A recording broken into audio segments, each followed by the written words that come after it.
morning, club members. We digest world-class journalism and talk it through in plain English. Here are 5 stories worth your time. Donald Trump has ordered the Pentagon to scale back joint military exercises with South Korea. He announced the cuts just before the annual 10-day drills were scheduled to begin. The American president explained his decision by pointing to his friendship with Kim Jong-un. He described the long-standing joint exercises as hostile and inappropriate toward North Korea. These regular military drills have helped protect South Korea for many decades. They prepare both armies to respond quickly if a conflict begins. Yet Trump argued that the exercises cost too much American taxpayer money. He claimed that North Korea has remained respectful during his presidency. At the same time, Trump expressed clear irritation with South Korea itself. He said President Lee Jae-myung refused to help Washington confront Iran. Trump openly suggested that disagreement influenced his choice to reduce the exercises. American officials are also frustrated by delays in planned South Korean business investments. For Asian allies, this sudden announcement creates deep and immediate unease. South Korea and Japan rely heavily on the United States for their security. Both governments now question how dependable Washington will be in a crisis. American military resources in the region are already stretched quite thin. The Pentagon has sent a major aircraft carrier from the Pacific to the Middle East.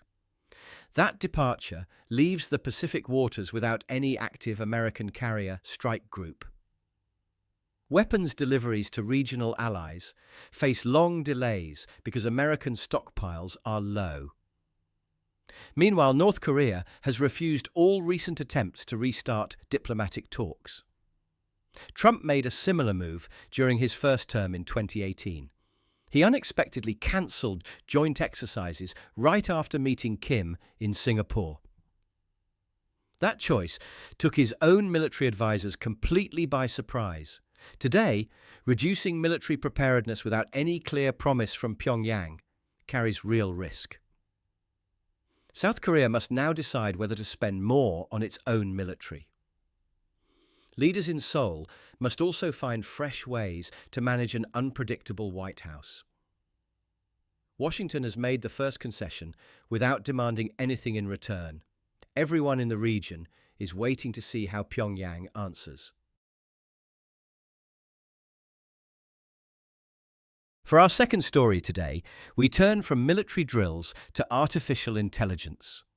America spent years trying to slow down Chinese technology with strict trade bans. Washington blocked advanced microchips, hoping to starve Chinese tech companies of raw computing power. That trade pressure caused plenty of disruption across Chinese laboratories at first.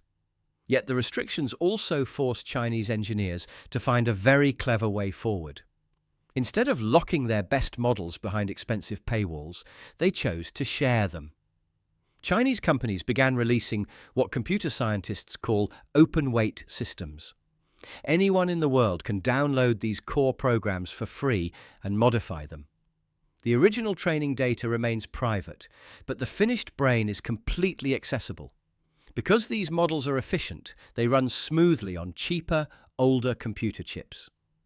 That makes them immensely attractive to independent developers and cash-strapped startups. Trade experts are already describing this movement as the fourth China shock.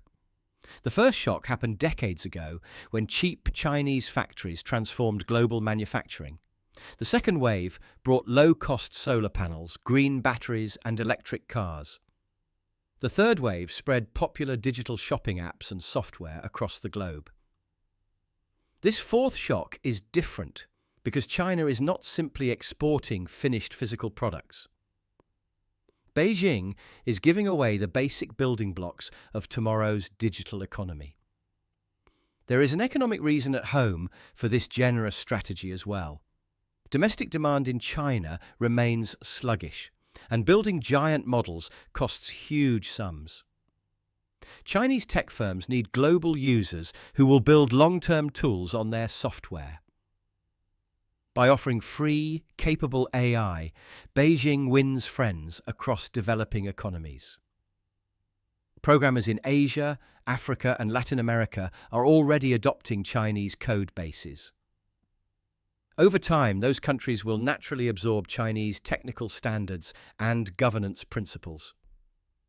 Of course, giving away software weights creates a real puzzle for Beijing too. Once people download a model, anyone can strip away its built-in safety rules. The original creators cannot revoke access or push compulsory safety updates later. Beijing is now rushing to draft new regulations for its most advanced frontier models. American trade bans were meant to keep top technology firmly inside Western borders. Instead, they triggered a low-cost rival that is quietly shaping the global standard. For our third story, we turn from tech competition to a quiet drama in Tokyo.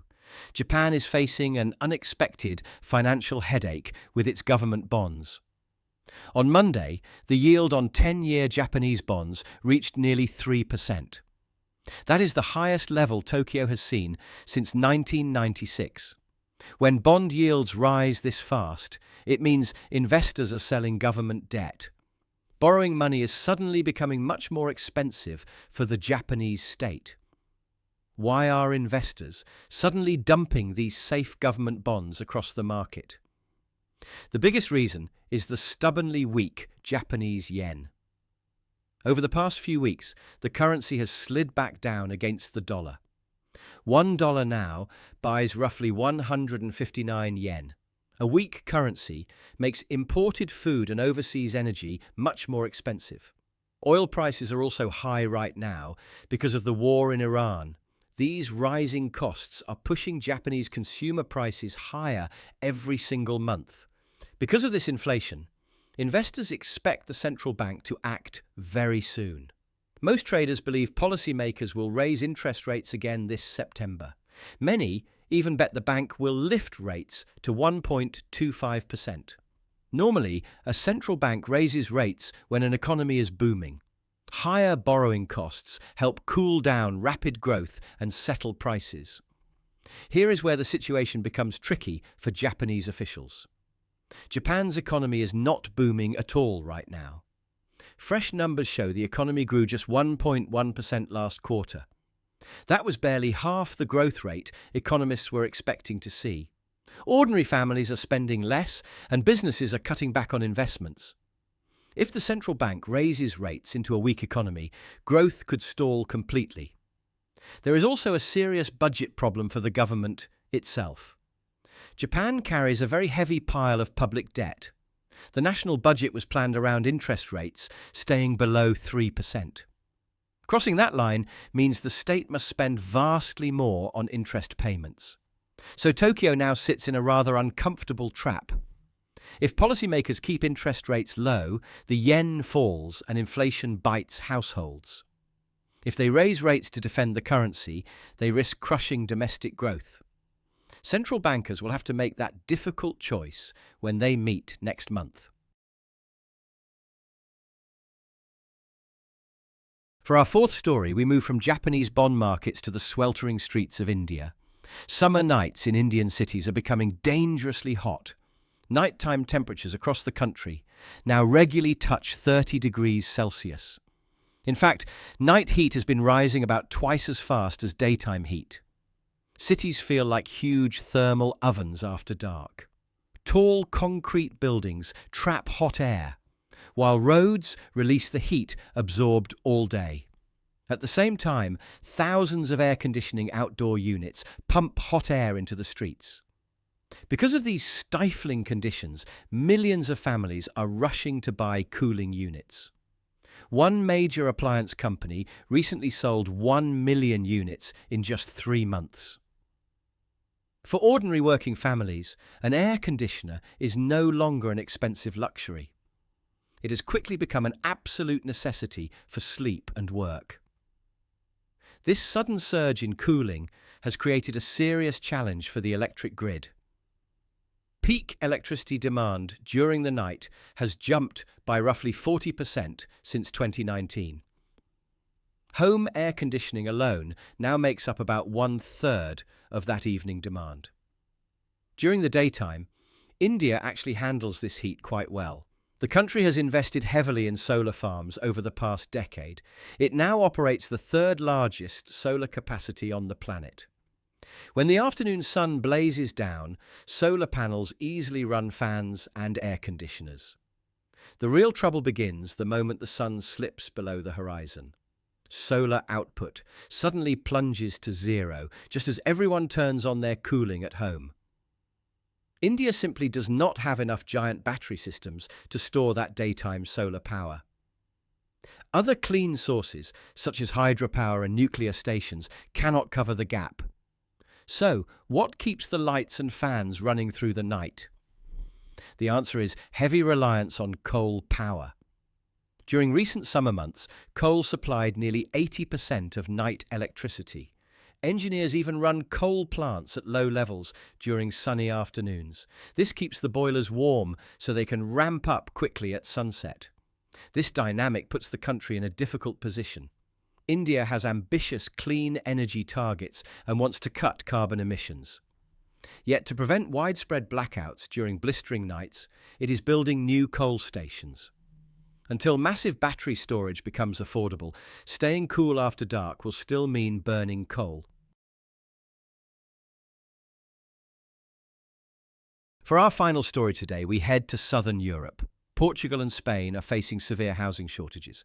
In major cities like Lisbon and Porto, the pressure has become intense. Rents have climbed rapidly, and local families are struggling to find affordable places. So, why has finding a home become such a painful struggle? The core issue is that population growth has dramatically outpaced new construction. Between 2021 and 2025, Portugal built 300,000 fewer homes than needed. That shortfall equals nearly 7% of all households in the country. During the same period, Spain faced a deficit of 750,000 units. Across the wider euro area, the average shortage was just 0.5%. Neither Portugal nor Spain has much public housing to help lower-income families. At the same time, immigration has surged across the Iberian Peninsula. The new arrivals include both low-wage workers and wealthy foreign property investors. Every new household needs shelter, but the building sector simply cannot keep up. Many building firms collapsed during the euro area debt crisis over a decade ago. The sector lost productive capacity, experienced builders, and valuable business networks. Today, the surviving developers face rising material costs and slow government paperwork. Because building is expensive, developers mostly construct high-end luxury apartments. Wealthy buyers can absorb the high prices, while ordinary workers get pushed out. Portugal has recently taken practical steps to ease the building bottleneck. Parliament approved tax cuts on construction work and created simpler licensing rules. The government also tightened residency rules, which slowed the arrival of new households. Central bank officials note that new construction finally matched household growth last year. However, the massive deficit built up over previous years has not disappeared. Lower taxes and faster permits will certainly help developers start new projects. Even so, finishing apartment blocks takes several years of planning and physical work. Until those homes are ready, housing costs will remain high for local residents. That brings us to the end of today's stories. Thank you for sharing your breakfast with me, and I will see you tomorrow morning.